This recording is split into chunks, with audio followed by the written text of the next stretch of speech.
ನಮಸ್ಕಾರ, ನೀವು ನೋಡ್ತಿದ್ದೀರಾ ಸ್ಪೀಡ್ ನ್ಯೂಸ್ ಕನ್ನಡ. ನಾನು ಪ್ರಿಯಾ ಸೋಮೇಶ್. ಮಂತ್ರಿ ಸ್ಥಾನ ಕಳೆದುಕೊಂಡ್ರೂ ಕೂಡ ಲಕ್ಷ್ಮಿ ಹೆಬ್ಬಾಳ್ಕರ್ ಅವರ ಗತ್ತು ಇನ್ನೂ ಕೂಡ ಕಡಿಮೆ ಆಗಿಲ್ಲ. ಎಸ್ಕಾಟ್ ಭದ್ರತೆಯಲ್ಲಿ ಹೆಬ್ಬಾಳ್ಕರ್ ಓಡಾಟ ಯಾಕೆ ಮಾಡ್ತಾ ಇದ್ದಾರೆ ಅಂತ ಒಂದಷ್ಟು ಜನರು ಪ್ರಶ್ನೆಯನ್ನ ಮಾಡ್ತಾ ಇದ್ದಾರೆ. ಶಿಷ್ಟಾಚಾರದ ಪ್ರಕಾರ ಮಂತ್ರಿಗಳಿಗೆ ಮಾತ್ರ ಬೆಂಗಾವಲು ಪಡೆ ಕೊಡಬೇಕೆಂಬ ನಿಯಮಗಳಿದೆ. ಆದ್ರೆ ಸಚಿವ ಸ್ಥಾನ ಇಲ್ಲದಿದ್ರೂ ಕೂಡ ಕಳೆದೊಂದು ತಿಂಗಳಿನಿಂದ ಎಸ್ಕಾಟ್ ನಲ್ಲೇ ಲಕ್ಷ್ಮಿ ಹೆಬ್ಬಾಳ್ಕರ್ ಅವರು ಸಂಚಾರವನ್ನ ಮಾಡ್ತಿದ್ದಾರೆ. ಕಾರಣ ಏನು?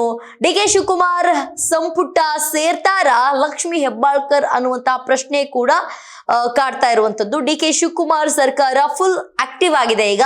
ಇದೀಗ ಸಚಿವ ಸಂಪುಟ ರಚನೆ ಪಾರ್ಟ್ 2 ಕುರಿತು ಕಾಂಗ್ರೆಸ್ನಲ್ಲೂ ಕೂಡ ಚಟುವಟಿಕೆ ಗರಿಗೆದರಿದೆ. ಮತ್ತೊಂದೆಡೆ ಸಚಿವಾಕಾಂಕ್ಷಿಗಳು ಹೈಕಮಾಂಡ್ ಕದ ತಟ್ಟಿದ್ದಾರೆ. ಕಳೆದ ಬಾರಿ ಮಹಿಳಾ ಹಾಗೆ ಮಕ್ಕಳ ಅಭಿವೃದ್ಧಿ ಇಲಾಖೆಯ ಸಚಿವೆಯಾಗಿದ್ದಂತಹ ಲಕ್ಷ್ಮಿ ಹೆಬ್ಬಾಳ್ಕರ್ ಅವರು ಕೂಡ ಡಿ.ಕೆ. ಶಿವಕುಮಾರ್ ಸಂಪುಟ ಸೇರಲು ಕಸರತ್ತನ್ನ ನಡೆಸ್ತಿದ್ದಾರೆ. ಲಕ್ಷ್ಮಿ ಹೆಬ್ಬಾಳ್ಕರ್ ಮೊದಲ ಪಟ್ಟಿಯಲ್ಲಿಯೇ ಲಕ್ಷ್ಮಿ ಹೆಬ್ಬಾಳ್ಕರ್ ಅವರು ಸಚಿವ ಸ್ಥಾನ ಪಡೆಯುವ ನಿರೀಕ್ಷೆ ಕೂಡ ಹೊಂದಿದ್ರು.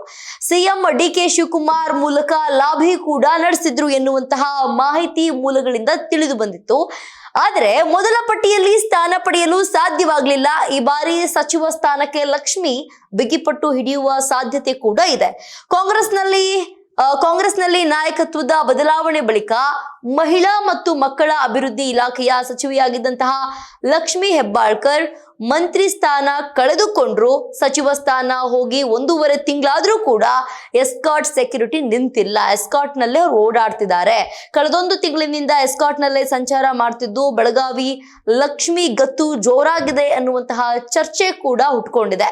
ಮಂತ್ರಿ ಸ್ಥಾನ ಹೋಗಿದೆ, ಆದ್ರೂ ಕೂಡ ಅವ್ರ ಗತ್ತೇನಿದೆ ಅದಿನ್ನೂ ಕೂಡ ಕಡಿಮೆ ಆಗಿಲ್ಲ, ಅದಿನ್ನೂ ಕೂಡ ನಿಂತಿಲ್ಲ ಅಂತ ಹೇಳ್ತಿದ್ದಾರೆ. ಈಗ ಮಂತ್ರಿಗಳು ಯಾರು ಇರ್ತಾರೋ ಅವ್ರಿಗೆ ಮಾತ್ರ ಬೆಂಗಾವಲು, ಈ ಎಸ್ಕಾಟ್ ಅಂತ ಏನ್ ಹೇಳ್ತೀವಿ ಅದು ಮಂತ್ರಿಗಳಿಗೆ ಮಾತ್ರ ಸೇರ್ಬೇಕು. ಆದ್ರೆ ಸಚಿವ ಸ್ಥಾನ ಇಲ್ಲ ಈಗ ಲಕ್ಷ್ಮಿ ಹೆಬ್ಬಾಳ್ಕರ್ ಅವರಿಗೆ. ಆದ್ರೂ ಕೂಡ ಅವರಿಗೆ ಎಸ್ಕಾಟ್ ನಲ್ಲೇ ಲಕ್ಷ್ಮಿ ಹೆಬ್ಬಾಳ್ಕರ್ ಅವರು ಸಂಚಾರವನ್ನ ಮಾಡ್ತಿದ್ದಾರೆ. ಬೆಳಗಾವಿ ಗ್ರಾಮೀಣ ಕ್ಷೇತ್ರದಲ್ಲಿ ಓಡಾಡುವಾಗಲೂ ಕೂಡ ಎಸ್ಕಾಟ್ ಬಳಕೆಯನ್ನ ಮಾಡ್ತಿದ್ದಾರೆ. ಅಲ್ಲಿ ಗ್ರಾಮದಲ್ಲಿ ಓಡಾಡ್ಬೇಕಂದ್ರೂ ಕೂಡ ಎಸ್ಕಾಟ್ ನಲ್ಲೇ ಓಡಾಡ್ತಿದ್ದಾರೆ. ಬೆಳಗಾವಿ ಗ್ರಾಮೀಣ ಕ್ಷೇತ್ರದಲ್ಲೂ ಕೂಡ ಓಡಾಡುವಾಗ್ಲೂ ಕೂಡ ಎಸ್ಕಾಟ್ ನ ಬಳಕೆಯನ್ನ ಮಾಡ್ತಾ ಇದ್ದಾರೆ. ಸಿಎಂ ಸ್ವಾಗತಕ್ಕೆ ಬರುವಾಗ್ಲೂ ಕೂಡ ಎಸ್ಕಾಟ್ ಬಳಕೆ ಇತ್ತು.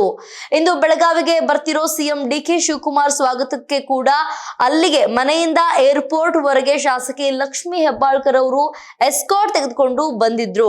ಮಾಜಿ ಸಚಿವೆ ನಡೆ ತೀವ್ರ ಚರ್ಚೆಗೆ ಗ್ರಾಸವಾಗಿದೆ ಅಂತಾನೆ ಹೇಳಬಹುದು. ಇದಾಗಿತ್ತು ಇವತ್ತಿನ ವಿಶೇಷ. ನೋಡ್ತಾ ಇರಿ ಸ್ಪೀಡ್ ನ್ಯೂಸ್ ಕನ್ನಡ. ಸುದ್ದಿ ನಿಮ್ಮದು, ವೇಗ ನಮ್ಮದು.